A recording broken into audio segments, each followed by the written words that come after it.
喺舊鋪嘅時候，我哋得4間房3個治療師，但係已經有2部 bubble 啦。我哋真係好多客做 bubble，因為之前咧正確嘅資訊唔流通啦，大家以為毛孔可以靠搽精華敷 mask 去收細，而家越來越多人知道毛孔係要靠機去解決嘅。而 Bubble 360作為唔痛又有效嘅選擇咧，其實真係好受歡迎。我哋訂頭真係訂得好密㗎，1至2個月咧就會訂一大落啦，因為做一次咧就要消耗1個頭。點解唔用市面上好紅嘅 PDRN 牌子？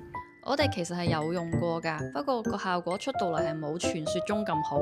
精華方面咧，其實我哋俾客嘅選擇就唔算多嘅，因為好多出名嘅精華咧，其實都做唔出佢所講嘅效果。所以做毛孔凹凸洞咧，我哋始終一定要用嘅就係 PLA 啦，就係一個膠原嘅增生劑啦。咁因為你要生深層嘅膠原啊嘛。但係如果你想要有一啲額外嘅功效咧，我哋都可以加少少錢去疊加啲，譬如透明質酸啊、幹細胞美白、Exosome 呢一類嘅精華。如果有啲客想做 Jufon Look 咧，我哋都可以安排嘅。好多人同我哋講咧，好想體驗水光肌，但係又好怕痛，唔敢打針啦，咁就將呢個任務交咗俾我哋啦。點樣無痛打出水光肌呢？我哋真係揾到方法，用 Bubble 嘅針頭去配呢一隻 BSK6 嘅 PDRN 透明質酸精華。透明質酸咧，其實我哋有好幾個牌子喺度嘅，但係其他牌子咧都真係打唔出呢個效果。呢個打完之後咧，係即刻有 bling bling 嘅感覺。如果加埋 Dactyl 呢隻無酸嘅去角質咧，你塊面係靚過燈泡。